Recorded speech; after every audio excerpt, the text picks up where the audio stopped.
तो पुण्यात्माओं, जिस समय आप सियाणे हो जाओगे, ज्ञान में बड़े हो जाओगे, आपको ज्ञान हो जाएगा, फिर आपको नींद आना बंद हो जाएगा।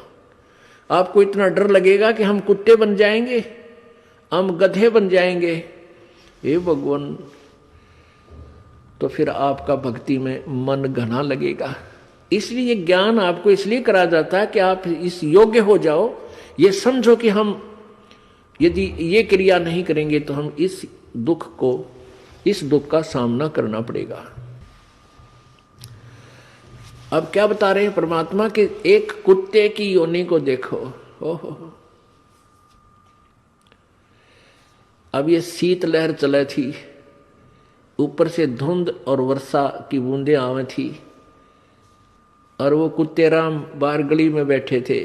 पहले वो कभी मनुष्य थे, और मनुष्य जीवन में ये सुविधाएं प्राप्त होती ही होती हैं, ये नियम है ईश्वर का। ये जो सुविधा आपको प्राप्त है, इनको आप बहुत कुछ मान बैठे हो, और इन सुविधाओं के उपलब्ध होने से आप भूल जाते हो भगवान को, ये गलती कर जाते हो।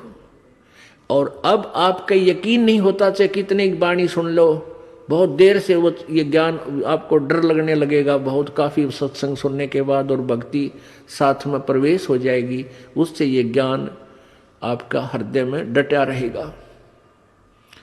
फिर आप डरा करोगे, अरे तेरा गजब भैया, ये भगवान है, कुत्ते बन के और ये दुख उठाने पड़ते।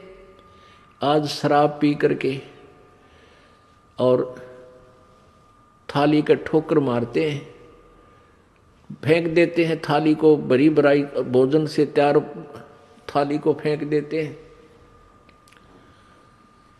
और उसकी पत्नी बैठी बैठी रो रही होती है। 2 घंटे लगा कर रोटी बनाई, पति देव आवेंगे भोजन खावेंगे, और पति देव आया टीटी बन के, खाना धर दिया, पर दिन में बैठा रहेगा, वह कई खाना खा ले।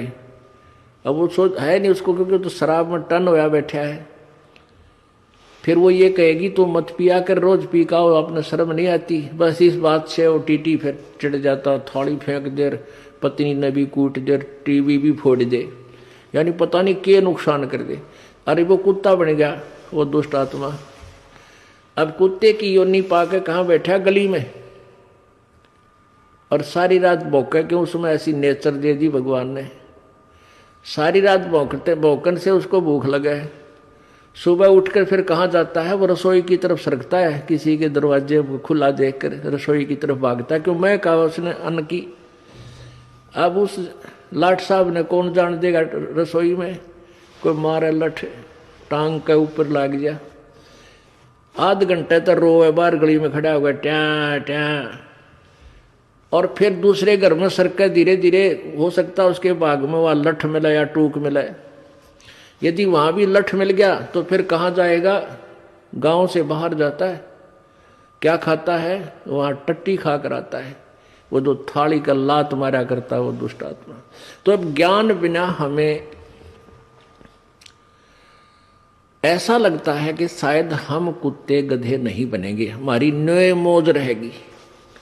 परमात्मा कहते हैं तू जाने तेरी ऐसे न बहेगी, ये तो हरदम लेखा वरना रे।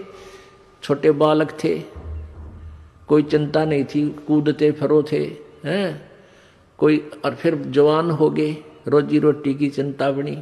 अब जवानी में भी चलो आदमी अपना टाइम पास कर लेता, फिर बूढ़े हो गए, कदे जाड़ पड़वानी, कदे आँख बनवानी, 3-4 तो सपेर पाट साथ रखने पड़ेंगे, किता चश्मे, किता दांत, किता हाथ में डोगा। तो कहते तू न सोचा था कि मैं सदा जवान रहूंगा या ऐसे ही मेरी बात बनी रहेगी। नहीं, ये तो एक सांस सांस का अकाउंट तेरा प्रतिदिन हो रहा है, और एक दिन ऐसा होगा आप शरीर छोड़कर जाओगे, अवश्य जाओगे, ये तो पता है। और फिर जिन्होंने पुण्य नहीं किए, सतगुरु का संग नहीं किया, वो फिर 84 लाख योनियों में धक्के खाएंगे। सुखदेव ने 84 भुगती बना पजावे खरवो, तेरी क्या बुनियाद प्राणी तू पेंडा पंथ पकड़वो। होय होय।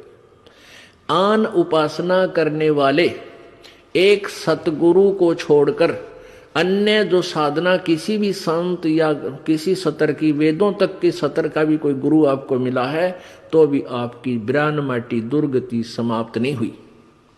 क्या बताते हैं, सुखदेव ने 84 भुगती बना पजावे खरवो, तेरी क्या बुनियाद पराणी तो पेंडा पंथ पकड़े वो।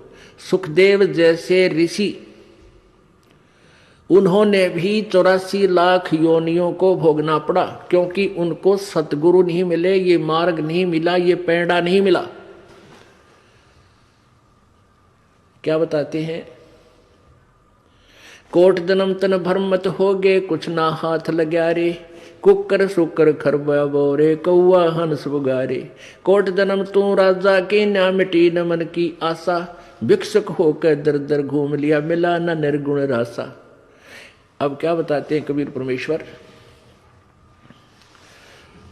कि एक पूर्ण संत ना मिलने से, पूर्ण संत ना मिलने से आप अन्य साधना करके, जैसे वो वेदों अनुसार साधना, कोई अच्छा ऋषि संत मिल गया वो भी गुरु बनाने पड़ते हैं, ओम नाम का जाप किया और अच्छे पुण्य किए, उसके आधार से कहां तक पहुंच जाते हो आप, ब्रह्मा विष्णु महेश तक की पदवी भी प्राप्त कर सकते हो, देवता की पदवी भी प्राप्त कर सकते हो। वरुण जल का देवता, कुबेर धन का देवता यानी वित्त मंत्री, इन पदवियों को भी तू प्राप्त कर सकता है, लेकिन फिर 84 लाख योनियों में भी आपको जाना ही पड़ेगा। कहते हैं भिक्षुक होके दर दर घूमिया और मिला न निर्गुण रासा। भिक्षुक होके, जैसे किसी को प्रेरणा हुई पुण्यात्मा को, घर त्याग दिया, जंगल में जा बैठा।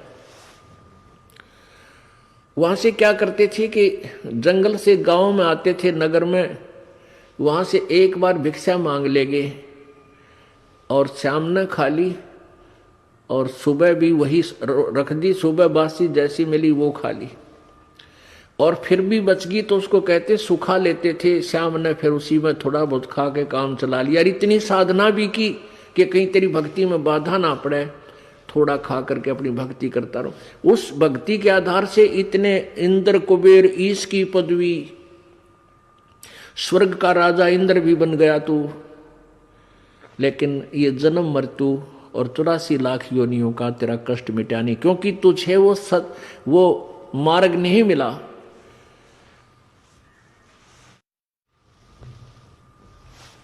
क्या बताते हैं, युगन युगन की वासना हुई इकट्ठी आन, निर्मल कैसे होएगा तेरा सतगुरु लगे न कान।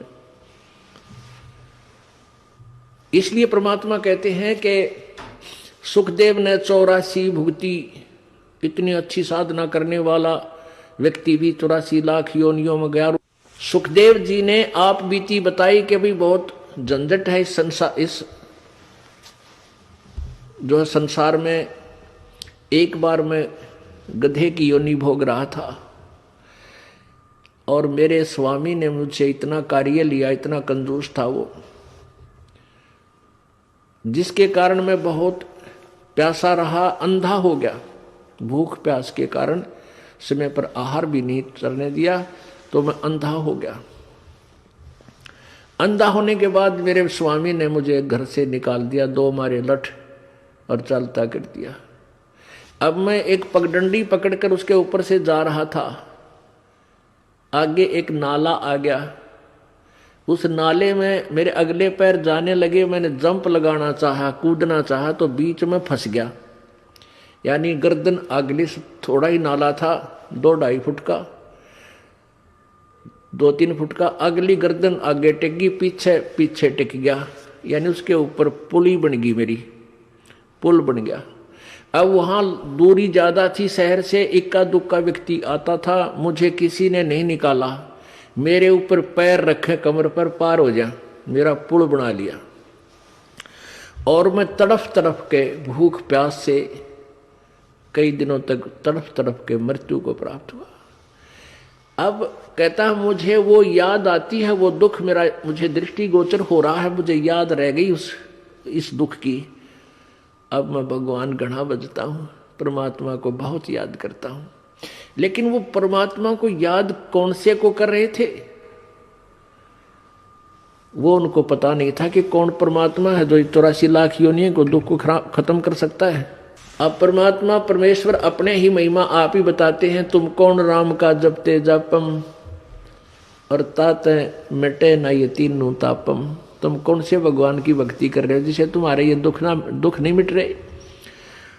अब जैसे 3 ताप होते हैं, दैहिक, दैविक और आध्यात्मिक। अब जैसे दैहिक ताप जो है, अंधा हो जाना, गूंगा बहरा हो जाना, कोढ़ लग जाना और कोई बीमारी बन जाना, कोई रोग हो जाना, ये दैहिक रोग है। कोई सर्प ने डस देना, ये दैहिक जो दोष ताप हैं। एक दैविक ताप होते हैं, किसी देव का रुष्ट हो जाना, कोई भूत प्रेत जो है की पीड़ा से दुखी होना, ये दैविक ताप होते हैं। एक अध्यात्म होते हैं जो रॉन्ग साधना करने से, जैसे उससे आपको कष्ट होता है और आप किसी के ऊपर जंतर मंतर करके किसी को कष्ट करते हैं, या दूसरा आपके ऊपर जंतर मंतर करके आपको दुखी करता है, तो कहते हैं ये तीनों ताप भी पूर्ण परमात्मा से ही, जैसे कोई किसी को श्राप दे देता है, तो ये तीनों ताप तुम्हारे कभी समाप्त नहीं हो सकते, क्योंकि तुम उस पूर्ण परमात्मा की साधना नहीं कर रहे। अब प्रसंग चल रहा था कि